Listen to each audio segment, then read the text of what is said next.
नमस्कार साथियों, मैं मनीष मेवाल आप सभी का आपके अपने चैनल में तहे दिल से स्वागत और अभिनंदन करता हूं। मैं उम्मीद करता हूं कि आप सभी शानदार, जबरदस्त और जिंदाबाद होंगे और आप सभी की कक्षा 12 की जो तैयारियां हैं वो बिल्कुल धमाकेदार चल रही होंगी। और इन्हीं धमाकेदार तैयारियों को और भी धांसू बनाने के लिए आज हम लोग पढ़ने जा रहे हैं कक्षा 12 की अर्थशास्त्र में समष्टि अर्थशास्त्र का अध्याय 6 खुली अर्थव्यवस्था, ओपन इकोनॉमी, मैक्रो इकोनॉमिक्स का टॉपिक है। चैप्टर के साथ भी मैक्रो इकोनॉमिक्स जोड़ा गया है। समष्टि अर्थशास्त्र का नाम लिखा गया है, खुली अर्थव्यवस्था है, ओपन इकोनॉमी है और आज है उसका लेक्चर नंबर 4 बच्चों। और आज इस लेक्चर नंबर 4 में हम लोग क्या पढ़ेंगे, तो आज हम लोग दो टॉपिक डिस्कस करने वाले हैं बच्चों। एक तो है अदायगी, संतुलन और घाटा। देखो, आप लोग जो बैलेंस ऑफ पेमेंट पढ़ रहे हो उसमें बैलेंस होगा, कब सरप्लस होगा, कब डेफिसिट होगा, ये तो आप लोगों को पता है। पर उसको फिर बैलेंस कैसे करा जाए, जो नुकसान हो रहा है उस नुकसान की भरपाई कैसे करी जाए, वो अपन आज जानेंगे। उसके बाद में एक इंटरेस्टिंग टॉपिक है स्वायत्त और समायोजित लेन देन। ठीक है, स्वायत्त और समायोजित लेन देन क्या होता है, ट्रांजैक्शंस कौन से हैं, ये अपन लोग देखेंगे। और ये है बच्चों आप लोगों के बिल्कुल आपकी पढ़ाई में चार चांद लगाने के लिए बिल्कुल शानदार, जबरदस्त, जिंदाबाद वाले कोर्सेज। कक्षा 12 अर्थशास्त्र का कोर्स है, कक्षा 12 राजनीति विज्ञान का कोर्स है और कक्षा 12 भूगोल का कोर्स है। इन कोर्सेज में आपको मिलेंगे 24/7 doubt solving group.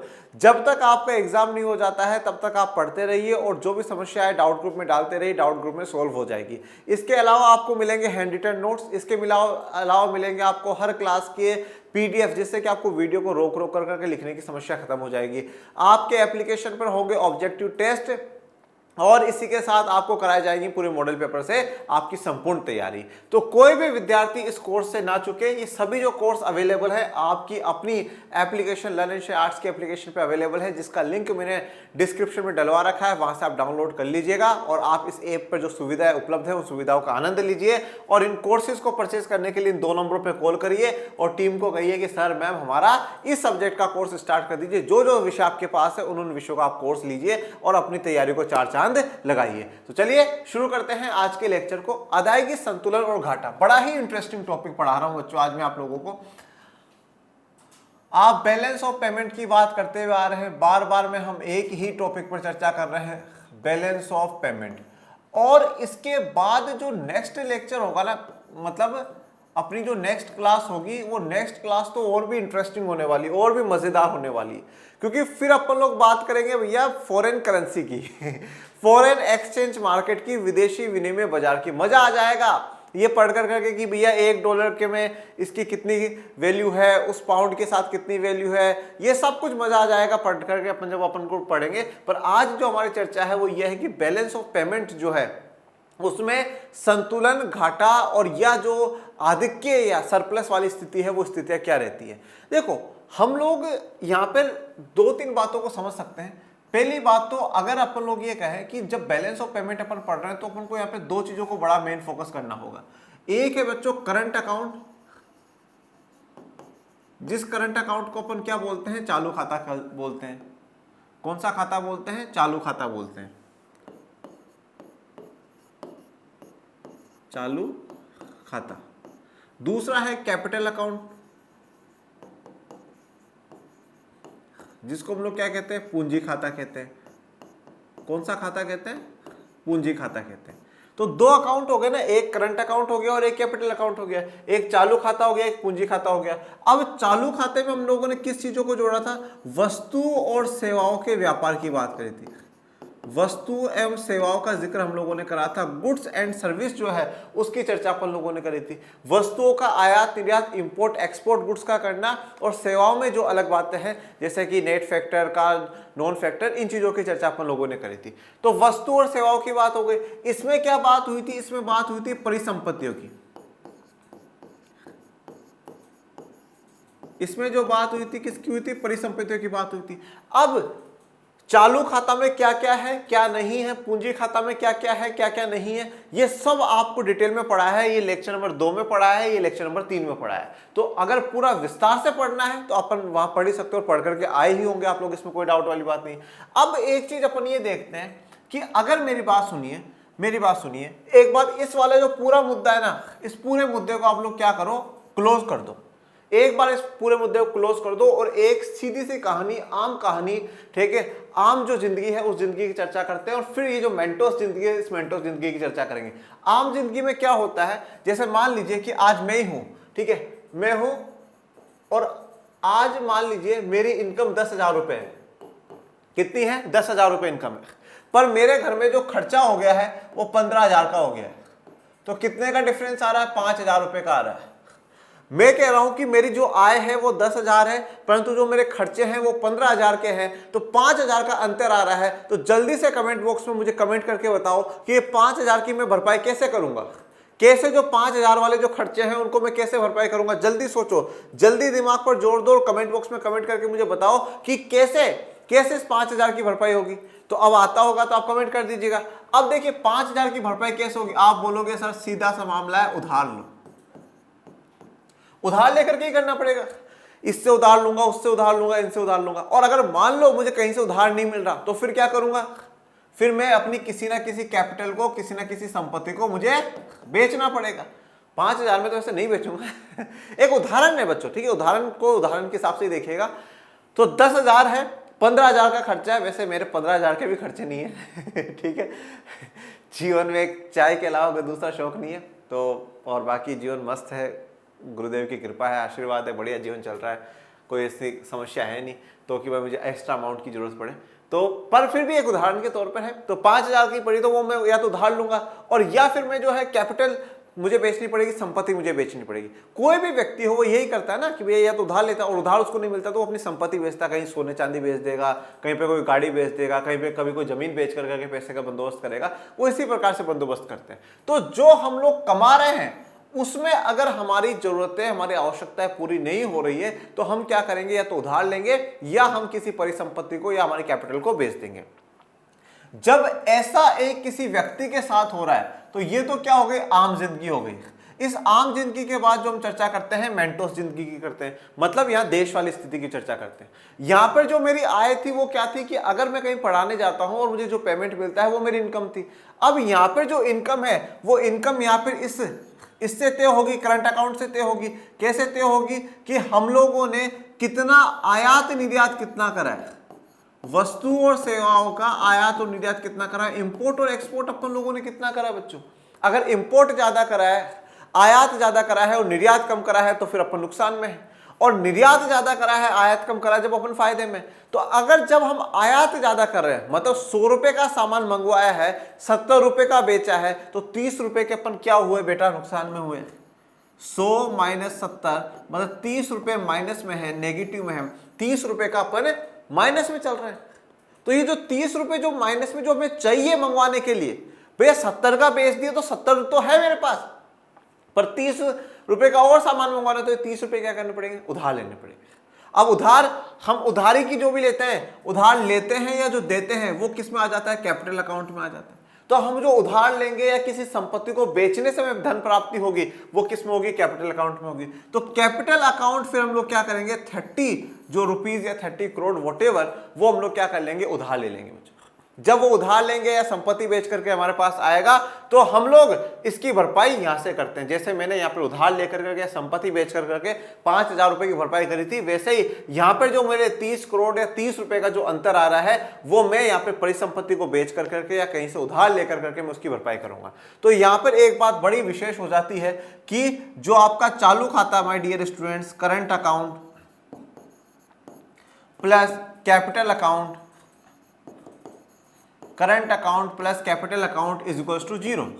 Current account plus capital account Y is equals to 0, इसलिए 0 है। यहाँ पे करंट अकाउंट -30 है बेटा, -30 है या नहीं बताओ? बोले है गुरुदेव -30 है। अब ये -30 है मतलब 30 रुपए मुझे कम पड़ रहे हैं, तो उधार लूं या परिसंपत्ति बेचूं? तो वो मैं कैपिटल अकाउंट में से बेचूंगा, तो कैपिटल अकाउंट मेरा प्लस में रहेगा, +30 हो गया। मतलब मुझे यहाँ पे 30 चाहिए थे इसलिए मैंने 30 उधार लिए तो 30 आ गए। तो ये प्लस और माइनस क्या हो जाएगा? हमेशा कट जाएगा और 0 आ जाएगा। इसलिए कहा जाता है current account plus capital account is equals to 0। Current account अगर हमारा डेफिशिएट में होगा, करंट अकाउंट अगर हमारा घाटे में होगा, तो उसकी भरपाई हम लोगों को कैपिटल अकाउंट से करनी पड़ेगी। और कैपिटल अकाउंट में क्या है? या तो हम लोग उधार लेवें या हम हमारी परिसंपत्तियों को, असेट्स को बेच दें। एक बात हमेशा ध्यान रखिएगा बच्चों, जीवन में, व्यक्तिगत जीवन का मैं आप लोगों को कह रहा हूं कि अगर हम कभी संपत्ति को या किसी चीज को बेचते हैं तो बेहतर काम के लिए बेचे तो कोई बुराई नहीं है। जैसे हमारे जो माता पिता है हमें अच्छी शिक्षा प्रदान करने के लिए अपनी ज़मीनें बेच देते हैं, हमें अच्छी परवरिश देने के लिए, अच्छी सुख सुविधाएं देने के लिए किसी संपत्ति को बेच देते हैं, ठीक है वो चलिए एक हद तक। परंतु जीवन में कभी कोई ऐसा काम नहीं होना चाहिए, किसी ऐसे गलत शौक में, ऐसे नशे में नहीं जाना है जिससे कि हमारी ज़मीनें, हमारी परिसंपत्तियां बिक जाए। बेटा एक बार एक कोई बुद्धिस्ट सम्मेलन था, तो मैं वहाँ गया था, तो एक बहुत बड़े भिक्षु वहाँ आए थे, तो उन्होंने एक कहानी सुनाई थी, श्राप से जुड़ी हुई थी। वो कहानी मैं आप लोगों को बताता हूँ। तो शराब की जो दुकान होती है ना, एक्चुअल में जो वहाँ से जो वो बोतल पास करते हैं ना, वो बोतल बहुत ही वो जो खिड़की होती है ना, वो बहुत छोटी होती है। तो एक दिन एक व्यक्ति वहाँ पे गया और बोले लाओ साहब ये वाली शराब दो, तो दी, तो बोले उसकी बोतल टकराई। तो उस व्यक्ति ने बोला दुकानदार को, अरे बोले यार भैया ये बहुत छोटी है आपकी खिड़की, कुछ आता नहीं है इधर से, इसलिए क्या करो इसको थोड़ा बड़ा करवाओ। तो दुकानदार क्या जवाब देता है वो सुनना। दुकानदार कहता है भैया छोटी नहीं है, और आप क्या कह रहे हो कुछ आता नहीं है, इस खिड़की में से लोगों के जमीनें आ गई, इस खिड़की में से लोगों का सोना चांदी धन संपत्ति सब कुछ आ गया, और आप कह रहे हो कि कुछ नहीं आता है। कहने का अर्थ क्या था कि बोले इस खिड़की के चक्कर में लोगों ने अपनी जमीनें बेच दी, बोले शराब के चक्कर में अपने धन दौलत गाड़ी मकान बंगले हैं वो बेच दिए। तो गलत स्थान पर हमें, गलत जो साइड है उसमें कभी नहीं जाना चाहिए। और हमेशा एक चीज कहता हूं कि जैसे हमारे गुरुदेव कहा करते थे कि ये हमारे ऊपर निर्भर करता है कि आप मार्केट में जाओगे तो अच्छी चीजें भी हैं और बुरी चीजें भी हैं। आप अच्छी को चुनते हो या बुरी को चुनते हो, ये आप पर निर्भर करता है। मार्केट आपको दोनों ऑफर कर रहा है, आप अच्छे को चुनते हो तो आप अच्छे व्यक्ति, और बुरे को चुनते हो तो आप बुरे हो। तो इसलिए यहाँ पे परिसंपत्तियों की बात आई है, एसेट्स की बात आई है। हमेशा एसेट्स को बढ़ाने का काम, कैपिटल को बढ़ाने का काम हम लोगों को करना चाहिए। कभी ऐसे रास्ते पे नहीं जाना है जिससे कि हमारे जो परिसंपत्तियां है वो बिक जाए, वो बेकार हो जाए। ठीक है, तो यहाँ पर संपत्ति बनाने के लिए अगर संपत्ति हमें निकालनी पड़ रही है तो कोई बात नहीं, पर बाकी हमें गलत शौक में नहीं पालना है। अंतरराष्ट्रीय अदायगी का सार है कि जिस प्रकार अपनी आय से अधिक व्यय करने वाले को परिसंपत्तियां बेचकर अथवा उधार लेकर आय व्यय के अंतर को पूरा करना पड़ता है, उसी प्रकार कोई देश जिसके चालू खाते में घाटा जो शेष विश्व को बिक्री से प्राप्त धन से अधिक धन व्यय करता है। देखिए अब इसको समझिए, अंतरराष्ट्रीय अदायगी में जो इंटरनेशनल जो आपका बैलेंस ऑफ पेमेंट है ना, जो उसका सार है, सार का मतलब एक प्रकार से जो उसका कंक्लूजन है, उसका निष्कर्ष है, वो क्या है? वो उसी प्रकार से जिस प्रकार से कोई व्यक्ति अपनी आय से अधिक व्यय करने वाला, ठीक है, अपनी आय से अधिक व्यय, जैसे मान लीजिए कि कोई व्यक्ति की इनकम 20,000 है और वो खर्च 30,000 रुपए करता है, तो ये जो 10,000 का डिफरेंस आया, तो अपनी आय से अधिक व्यय करने वाला परिसंपत्तियों को बेच कर करके या उधार लेकर करके आय व्यय के बीच में जो अंतर उसको पूरा करता है। तो आय और व्यय के बीच में कितने का अंतर है? 10,000 का है। इस 10,000 के अंतर को कैसे पूरा करेगा? या तो वो कोई संपत्ति बेचेगा या वो फिर उधार लेगा, उसी से ये डिफरेंस कवर होगा। तो जिस प्रकार से एक व्यक्ति जब अपनी आय से ज्यादा व्यय करता है और इस आय और व्यय के अंतर जो आता है उसको या तो उधार से कवर करता है या परिसंपत्ति बेच कर करके कवर करता है, उसी प्रकार से कोई देश जिसका जो चालू खाता होता है वो घाटे में होता है। चालू खाता घाटे में होता है। चालू खाता मतलब current account. Current account deficit का मतलब क्या हो गया? चालू खाता। घाटे का अर्थ क्या हो गया कि हम लोगों ने यहां पर आयात ज्यादा करा और निर्यात कम करा। हमारा आयात ज्यादा है, निर्यात कम है। सर्विसेज से हमें पैसा कम मिला है और हमने पैसा लुटाया ज्यादा है, पैसा दिया ज्यादा है। तो जब हमारा चालू खाता अधिके में ना हो, सरप्लस में ना हो, डेफिशिएट में हो, नुकसान में हो, तो जब वो जो नुकसान आ रहा है उस नुकसान की जो भरपाई करी जाएगी वो दो तरीकों से ही करी जा सकती है, या तो परिसंपत्तियां बेच कर करके या उधार लेकर करके। इसलिए देखिए पूरा जो सिस्टम है ना वो एक व्यक्ति से शुरू होता है। एक व्यक्ति का मतलब क्या है कि आप कोई भी चीज है ना आसानी से खुद के ऊपर लेकर करके देखो, कि जैसे कि आज आपको महीने के 1,000 रुपए दे रहे हैं घर वाले और आपके खर्चे 1,200 के, तो आप 200 को कैसे बंदोबस्त करोगे? या तो किसी से फ्रेंड को बोलोगे यार भैया इस बार 200 रुपए दे दो, मम्मी को बोलोगे मम्मी इस बार 200 रुपए दे दो, अगले जो महीने मुझे 1,000 रुपए आप दोगे ना तो उसमें से मैं 200 आपको कवर करवा दूंगा या कर दूंगी, मुझे 200 रुपए इसलिए एक्स्ट्रा अपन को चाहिए। तो वैसा ही है यहाँ पर, जब हम डेफिशिएट में, कंट्री डेफिशिएट में होगी, घाटे में होगी, तो वो तो या परिसंपत्ति बेचेगी या उधार लेकर करके काम करेगी। उसे अपनी परिसंपत्तियों को बेचकर या विदेशों से ऋण लेकर उस कमी को पूरा करना होता है। तो उसे अपनी परिसंपत्तियों को बेचकर या तो वो अपनी जो असेट्स है, जो अपने कैपिटल है, उनको बेचेगी। जमीन हो गई, सोना चांदी हो गया, कोई मशीनें हो गई, इस प्रकार से परिसंपत्तियों को बेचेगी। या विदेशों से कोई ऋण लेगी। विदेशों से ऋण लेने के लिए, विदेशों से ऋण कहां से लिया जा सकता है बच्चों? विदेशों से ऋण लेने के लिए जैसे सबसे पहले तो अपन बात करें, जो आर्थिक संस्था है, उन आर्थिक संस्थाओं से लोन लिया जा सकता है। आर्थिक संस्था से लोन लिया जा सकता है। आर्थिक संस्था में कौन कौन हो गया? आईएमएफ हो गया। जैसे आईएमएफ की फुल फॉर्म क्या है? इंटरनेशनल मॉनेटरी फंड, अंतरराष्ट्रीय मुद्रा कोष, इससे उधार लिया जा सकता है।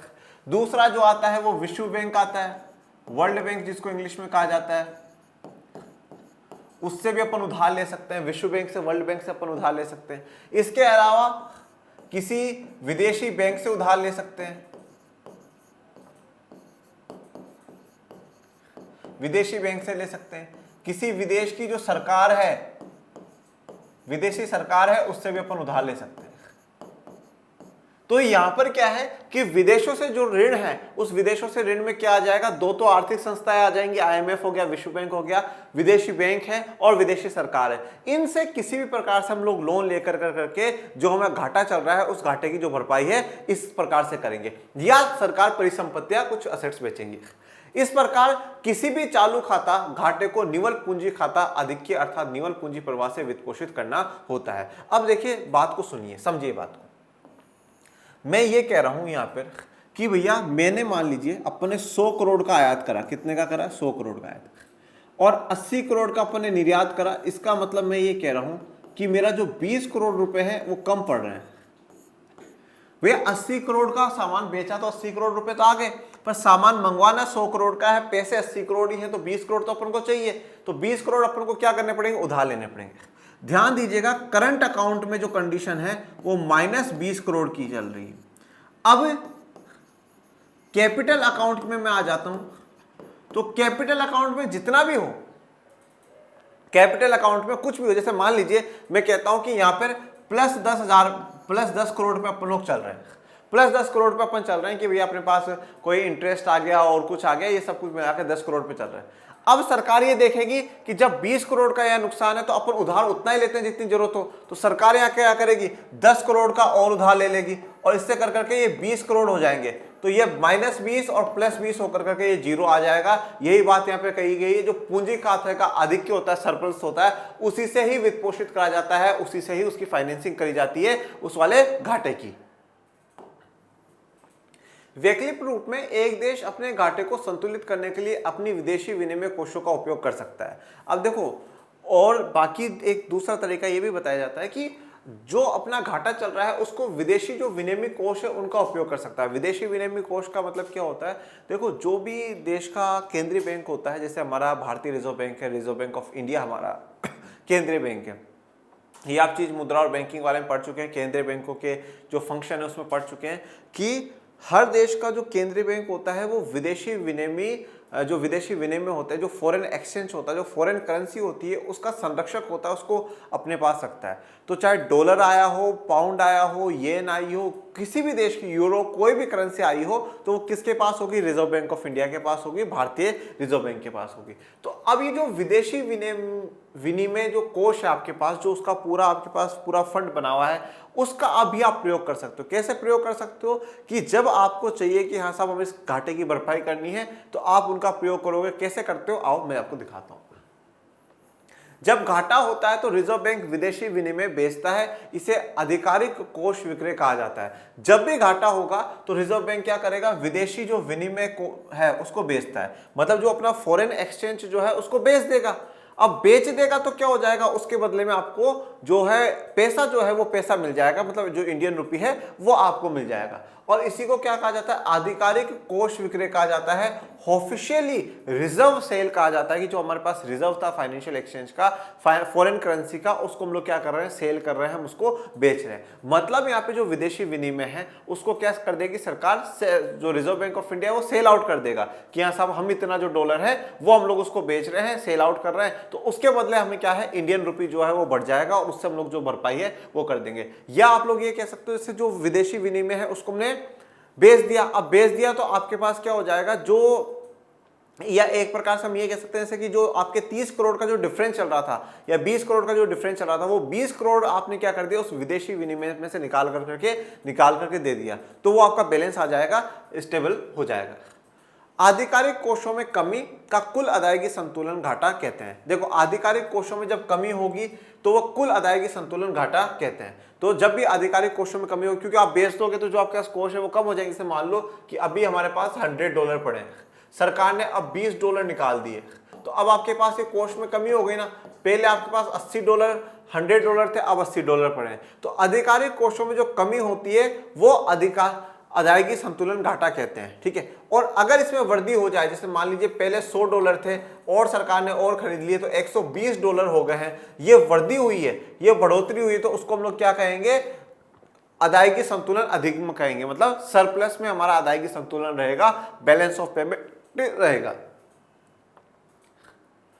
मूलभूत तथ्य यह है कि अदायगी संतुलन में मौद्रिक अधिकारी अंतिम वित्तपोषक होते हैं अथवा किसी आधिक्य के अधिग्रही होते हैं। देखिए, मूलभूत तथ्य यह है कि जो अदायगी संतुलन है, बैलेंस ऑफ पेमेंट, उसमें मौद्रिक अधिकारी अंतिम वित्तपोषक होते हैं। मौद्रिक अधिकारी अंतिम वित्तपोषक होने का मतलब क्या है, जो मुद्रा है, ठीक है, वह जो भी मुद्रा का अधिकार, मतलब जिसके पास मुद्रा है वही क्या है, फाइनली वित्तपोषक हो सकता है, वही फाइनेंस कर सकता है, वही पैसा दे सकता है। ध्यातव्य है कि आधिकारिक कोष लेन देन एक अधिकोलित विनिमय दर अवस्था में अस्थायी विनिमय दरों की अपेक्षा अधिक प्रासंगिक होते हैं। अब ये ध्यान रखिएगा, ये जो आधिकारिक कोष लेन देन आप कर रहे हैं, ये अस्थायी विनिमय दरों की अपेक्षा अधिक प्रासंगिक होते हैं। देखो, अपन जब ये पढ़ेंगे, फॉरेन एक्सचेंज पढ़ेंगे, फॉरेन एक्सचेंज जो रेट है वो अगले लेक्चर से अपन पढ़ना शुरू करेंगे कि जो विदेशी जो हमारे पास मुद्रा होती है वो कैसे कितने में बदलती है, कैसे कितने में नहीं बदलती। ये जो पूरा फॉरेन एक्सचेंज है इसको पढ़ेंगे। तो पहले क्या होता था बच्चों कि अस्थायी, अब भी चलता है, और पहले एक स्थायी दर हुआ करती थी। स्थायी दर का मतलब क्या होता है कि फिक्स्ड हुआ करता था। फिक्स्ड कैसे, जैसे मान लीजिए कि $1 है ₹70, ये फिक्स्ड हो गया है, बस ये फिक्स्ड हो गया, $1 ₹70। चेंजेस होते थे, पर ऐसा नहीं कि आज 70 है, 2 दिन बाद बोला नहीं अब बेहतर कर देंगे हम लोग, ऐसा नहीं, फिर सालों की साल निकल जाया करती थी, ये फिक्स्ड हुआ करता था। पर अब आज के समय में क्या है, अस्थायी, इनस्टेबल है। मिनटों में, सेकंडों में, घंटों में, दिनों में, कभी भी है ना, चेंजेस आ सकते हैं कि $1 की प्राइस इंडियन रुपए में कितनी होगी, 1 पाउंड की कितनी होगी, ₹1 की उसकी करेंसी में कितनी होगी। तो इसने क्या कहा, जो आधिकारिक कोष का हम लोग लेन देन करते हैं वह अस्थायी विनिमय दरों की अपेक्षा अधिक प्रासंगिक है। तो जो स्थायी में है ना, ये स्थायी वाले में ज्यादा थोड़ा बेटर होता था एज कंपेरिजन टू अस्थायी वाला, ये जो फ्लेक्सिबल है, फ्लोटिंग चेंज ऑफ रेट कहेंगे, उसकी तुलना में। अब हम लोग आ जाते हैं हमारे नेक्स्ट टॉपिक पर, जो है स्वायत्त और समयोजित लेन देन। देखिए, स्वायत्त और समयोजित लेन देन की चर्चा करते हैं। और अब यहां तक आप पहुंचते स्वायत्त का तो मतलब जान ही गए होंगे, आपने आय वाला चैप्टर पूरा पढ़ा है। स्वायत्त का मतलब होता है ऑटोनोमस। ऑटोनोमस, समायोजित को इंग्लिश में कहा जाता है अकोमोडेटिंग।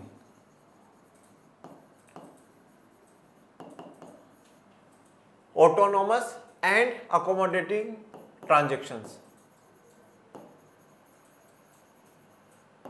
ओके। अब ये स्वायत्त लेन देन क्या है और समायोजित जो लेन देन है वो क्या है, इन दोनों को देखते हैं। पहले स्वायत्त की चर्चा करते हैं। अंतरराष्ट्रीय आर्थिक लेन देनों को तब स्वायत्त कहा जाता है जब लेन देन अदायगी संतुलन में विषमता को पूरा करने के अलावा किसी और कारणवश किए जाते हैं, अर्थात वे बीओपी की दशा से स्वतंत्र होते हैं। देखिए, इंपोर्टेंट है, क्या कहा गया है, ऑटोनोमस या स्वायत्त का मतलब आप आम भाषा में समझो ना, तो वो फ्री है, वो स्वतंत्र है, वो स्वतंत्र है। जैसे आपने वहां पढ़ा ऑटोनोमस इन्वेस्टमेंट, तो ऑटोनोमस इन्वेस्टमेंट आपकी इनकम से स्वतंत्र है। इनकम बढ़े घटे कुछ भी हो, वो तो उतना का उतना तो रहेगा ही, वो तो है ही, तो वो इनकम का कोई प्रभाव नहीं, वो स्वतंत्र है, फ्री है। इसी प्रकार से ऑटोनोमस कंजप्शन, स्वायत्त उपभोग आप लोग पढ़ करके आए, इनकम जीरो भी होगी ना, उतना तो होगा ही होगा भैया, इनकम का कोई प्रभाव हम पे नहीं, उतना तो करना ही है। तो ऑटोनोमस स्वायत्त का मतलब होता है एक प्रकार से फ्री है, उस पर किसी का दबाव नहीं है। तो यहाँ पे जो ऑटोनोमस ट्रांजैक्शन है उसमें वो बीओपी की दशा से स्वतंत्र है। मतलब बीओपी में, बैलेंस ऑफ पेमेंट में आप फायदे में हो, आप घाटे में हो, आप बैलेंस में हो, इससे कोई फर्क नहीं पड़ता, इससे कोई फर्क नहीं पड़ता। तो यहाँ पे क्या बोला गया है कि अदायगी संतुलन बैलेंस ऑफ पेमेंट में जो विषमता है, विषमता मतलब जो डिफरेंस आ रखा है, उसको पूरा करने के अलावा अगर आपने ये लेन देन करे हैं तो वो क्या होंगे, स्वायत्त लेन देन होंगे, ऑटोनॉमस ट्रांजैक्शन होंगे। मतलब आप बीओपी को ध्यान में रख कर ये लेन देन नहीं कर रहे हो, बीओपी में फायदा घाटा है या उस घाटे को दूरी बनाने के लिए, खत्म करने के लिए आप लेन देन नहीं कर रहे हो, ये तो आप और किसी कारणवश कर रहे हो, और इन कारणों में एक हो जाता है आप अपने प्रॉफिट के लिए कर रहे हो। कोई कहीं आपको प्रॉफिट दिख रहा हो तो आप प्रॉफिट को बढ़ाने के लिए अगर आप इस प्रकार का लेन देन करते हो तो वो किस में आ जाता है, स्वायत्त में आ जाता है। ऑटोनॉमस ट्रांजैक्शन का बस मैं सीधा सा इतना सा अर्थ कहना चाहता हूं कि भैया वहां पर आपके बीओपी से कोई लेना देना नहीं है कि बीओपी में घाटे में है इसलिए हमने पैसा लिया है या बीओपी फायदे में है इसलिए पैसा दिया, ये कोई लेन देन नहीं है, अपना सिंपल है, उसके हटकर करके है। एक कारण लाभ कमाना हो सकता है, तो जैसे मैंने बताया एक कारण यहाँ पे बोला कि अदायगी संतुलन में विषमता को पूरा करने के अलावा, तो अलावा में क्या आ सकता है, एक तो भैया लाभ कमाना, प्रॉफिट कमाने के लिए कर सकते हैं। इन मदों को अदायगी संतुलन में रोक के ऊपर की मदें कहते हैं। तो ये वाले जो आइटम्स होते हैं इनको क्या कहा जाता है, रोक के ऊपर की मदें। क्या कहा जाता है, रोक के ऊपर की मदें। जब स्वायत्त प्राप्तियां स्वायत्त अदायगियों से अधिक हो तो अदायगी संतुलन को आधिक्य कहा जाता है। देखिए क्या कहा गया है कि स्वायत्त प्राप्तियां, अब देखो ऑटोनॉमस ट्रांजैक्शन, ट्रांजैक्शन का मतलब क्या होता है बेटा, लेन देन करना। ट्रांजैक्शन का मतलब ये है ना, लेन देन कि भैया ये लो ये दिया, इस प्रकार से। अब उसमें लेन भी हो सकता है, ले भी सकते हैं, और देन भी हो सकता है, दे भी सकते हैं, कोई सा भी हो सकता है। तो अब यहाँ पे अगर अब हमारे पास दो चीजें हो सकती है, या तो हम लोग रिसिप्ट आएंगी, प्राप्तियां आएंगी, या तो हम लोग प्राप्त करेंगे, और या हम लोग देनदारी होगी, देंगे हम लोग। जब हमारी यहाँ पे प्राप्तियां ज्यादा है, जब हमारी प्राप्तियां यहाँ पे ज्यादा है तो हम उसको क्या कहेंगे, आधिक्य कहेंगे, कि ये अदायगी संतुलन को आधिक्य में दर्शा रहा है। मतलब ये वाला जो है स्वायत्त जो लेन देन है वो कैसा है, अदायगी वाला है, मतलब आप सरप्लस में हो। और अगर ये वाला ज्यादा हो गया, देन ज्यादा हो गया, तो हम क्या कहेंगे कि अदायगी संतुलन कैसा है, घाटे वाला है, डेफिशिएट वाला अदायगी संतुलन हमें देखने को मिल रहा है। अब उसके बाद आ जाते हैं समायोजित लेन देन। समायोजित या अकोमोडेटिंग ट्रांजैक्शन का मतलब क्या होता है, आपने कुछ ना कुछ अकोमोडेट करा है। अकोमोडेट का मतलब एक प्रकार से समझौता भी होता है बेटा, आपने सेटलमेंट कर दिया, सीधी सी बात इतनी सी। यहां नुकसान चल रहा था, यहां से उठाया, यहां डाल दिया, नुकसान खत्म, बात बराबर।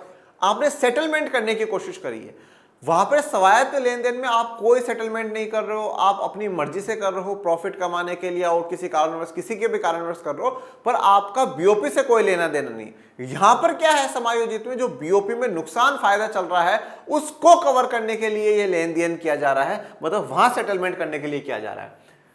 इसको रेखाओं के नीचे की मदों के भी कहा जाता है। विषमता द्वारा होती है, अर्थात जब अदायगी संतुलन में घाटा हो अथवा अधिक हो। तो ये जब होगा जब हमारे या तो अदायगी संतुलन में बैलेंस ऑफ पेमेंट में घाटा हो, या वहां पर में फायदा हो, सरप्लस हो, उस कंडीशंस में होता है।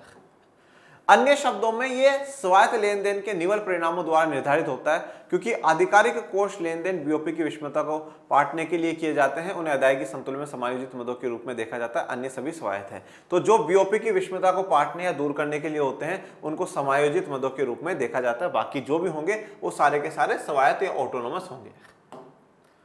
अब देखो, अब जो एक तो आपने देख लिया कि स्वायत्त हो गया, ये हो गया, समायोजित हो गया। इसके अलावा एक चीज और देखो ना, कुछ चीज अपन ने करंट अकाउंट में लिख ली, कुछ चीज अपन ने कैपिटल अकाउंट में लिख ली, पर इंटरनेशनल ट्रांजैक्शंस है। हर इंटरनेशनल ट्रांजैक्शन रिकॉर्ड हो जाए ये पॉसिबल तो है नहीं बेटा। हर इंटरनेशनल ट्रांजैक्शन कहीं ना कहीं लिखा जाए, हो जाए, छूट जाता है। तो इसीलिए क्या होता है, तीसरी चीज आती है त्रुटि और लोप। त्रुटि का मतलब क्या, एरर हो गई, गलती हो गई। लोप का मतलब छूट गया वो हमसे, ओमिशन हो गया, तो इसको इंग्लिश में कहा जाता है एरर एंड ओमिशन। सभी अंतरराष्ट्रीय लेन देनों को सही प्रकार से रिकॉर्ड करना थोड़ा सा कठिन है। छोटी मोटी जो भूल चूक है, गलती है, वो हो सकती है। अतः हमारे पास बीओपी का एक तीसरा अवयव चालू और पूंजी खातों के अतिरिक्त है, जिसे हम लोग क्या कहते हैं, त्रुटि और लोप का प्रतिबिंबित मानते हैं। मतलब चालू और पूंजी खाता तो है ही, उसके अलावा एक और तीसरा हम लेकर के आए, त्रुटि और लोप। मतलब जो भी गलती हुई है, एरर ओमिशंस हुए हैं, वो यहां पर मान ली जाएंगे। तालिका 6.1 अभी मैं दिखाऊंगा आपको, भारत के अदायगी संतुलन का एक नमूना प्रस्तुत करती है। ध्यान दीजिए, इस तालिका में व्यापार घाटा है, चालू खाते का घाटा है, लेकिन पूंजी खाते का आधिक्य है, फलस्वरूप बीओपी संतुलन में है। देखिए अब क्या है, ये भारत की एक अदायगी संतुलन बैलेंस ऑफ पेमेंट की टेबल को दर्शाया जाएगा अभी आगे, जिसमें चालू खाता जो है, करंट अकाउंट जो है बेटा, वो किस में है, वो घाटे में है, और पर जो पूंजी खाता है, कैपिटल अकाउंट है, वो आधिक्य में है, वो सरप्लस में। क्यों है? क्योंकि जैसे मान लो चालू खाता में हमें 40 करोड़ की जरूरत है, तो वो 40 करोड़ हमने उधार लेकर के भरपाई कर दी, तो ये प्लस में हो गए, माइनस प्लस कट गए, तो ये दोनों क्या हो गए, बराबर आ जाते हैं। इसलिए कहा जाता है फिर बीओपी क्या हो जाता है, संतुलन में हो जाता है, बीओपी इक्वल हो जाता है। अब देखिए इस टेबल को, आपकी एनसीईआरटी में दे रखी, निर्यात देखो, केवल वस्तुओं का निर्यात $150 मिलियन का निर्यात करा गया है, $150 मिलियन। अपन इसको थोड़ा सा आसान बना ले, अपन रुपए में मान लेते हैं, ₹150 का, ठीक है। एक बार सोच लो, निर्यात जो हमने करा ₹150 का करा, आयात जो वस्तुओं का करा ₹240 का करा दिया, मतलब क्या हुआ, ₹90 का नुकसान है भैया, ₹90 का नुकसान है। चालू खाते में वस्तु और सेवाएं आती हैं, जिसमें से वस्तुओं में ही हमें $90 मिलियन का जो है नुकसान हो चुका है। अब आदर्श मध्य देखो, आदर्श मध्य मतलब जो सर्विसेज है, इनविजिबल वाले जो है, गैर उपदान सेवाएं 30 यहां पर हम लोगों को मिले हैं, आय -10 हुई है, हस्तांतरण ट्रांसफर जो करा है वो 32, टोटल हम लोग इसका करेंगे तो वो 52 हो जाएगा। अब देखो चालू खाता, तो चालू खाता में वस्तुओं और सेवाएं दोनों आएंगी, तो वस्तुएं कितनी थी, -90 का हमारा चल रहा है, और यहां पर हम इसमें थे +52, तो कितना बचा भैया, ये 38 कौन सा, नेगेटिव का। मतलब टोटल करंट अकाउंट की अगर मैं बात करूं तो मेरा -38 है। इसका मतलब क्या है, $38 मिलियन जो है उसमें हम नुकसान में चल रहे हैं। $38 मिलियन के हम लोग नुकसान में चल रहे हैं। मैं सिर्फ आसान भाषा में कहूं तो मैं कहता हूं कि ₹38 का अभी हम पर नुकसान चल रहा है। उसके बाद आ जाओ चालू खाते का शेष। चालू खाते का जो शेष है, जो और बाकी कुछ रह गया हो, तो जैसा बाहरी सहायता हो गई, कोई बाहर से व्यापारी कोई ऋण लिया हो, अल्पकालीन ऋण हो, बैंक की पूंजी निवेश हो, विदेशी निवेश हो, प्रत्येक विदेशी निवेश हो, ये सब कुछ इसमें आ जाएंगे। तो ये टोटल मिलाकर के आपका 41.15 हो जाएगा, 41.15 हो जाएगा। उसके बाद देखो त्रुटि और लोप, ये वाला रहा बच्चों, त्रुटि और लोप कितना है, -3.15 है। अब कुल संतुलन जब आप देखोगे, ये देखिए, ये यहां से भी देखिए बेटा, एक बार निवेश वाला देखिए, ये आ गया, सॉरी, ये निवेश वाला देखिए, प्रत्येक विदेशी निवेश 13 है, पोर्टफोलियो जो निवल है वो 6 है, अन्य प्रवाह है वो -5 हो जाएगा। ऐसे कर करके फाइनली फिर इसमें जितना यहाँ कम पड़ेगा उतना हम लोग ले लेंगे, और जो कुल संतुलन है हमारा 0 बैठ जाएगा। तो इससे हमारा जो है बैलेंस ऑफ पेमेंट जो है बैलेंस में आ जाएगा, करंट अकाउंट कैपिटल अकाउंट +0। ये है बच्चों आप लोगों के लिए कोर्सेज, कक्षा 12 अर्थशास्त्र, कक्षा 12 राजनीति विज्ञान और भूगोल, जिसमें आपको doubt solving group, handwritten notes, हर क्लास के PDF, सब्जेक्ट ऑब्जेक्टिव टेस्ट, और इसी के साथ आपको कराए जाएंगे मॉडल पेपर। कोर्स लेने के लिए इन 2 नंबर पर कॉल करें, टीम को बोले कि सर मैम हमारा कोर्स स्टार्ट कर दीजिए। और ये है आप लोगों का अपना एप्लीकेशन, जिसका लिंक डिस्क्रिप्शन में डलवा रखा है, आप डाउनलोड कर लीजिए। और आज के लिए इतना ही। आज का लेक्चर कैसा लगा ये जरूर कमेंट बॉक्स में बताइएगा। और मेरे प्यारे विद्यार्थियों, पढ़ते रहिए, आगे बढ़ते रहिए। आपके अपने चैनल लर्न एशिया आर्ट्स को ज़्यादा से ज़्यादा लाइक शेयर सब्सक्राइब करते रहिए। और डिस्क्रिप्शन में टेलीग्राम चैनल का भी लिंक दे रखा है, प्लीज़ उसको भी ज्वाइन कर लीजिएगा, जिससे आपको सभी नई जानकारियाँ मिलती रहे। और मैं मिलूंगा नेक्स्ट लेक्चर में, तब तक के लिए थैंक यू सो मच। जय हिंद, जय भारत।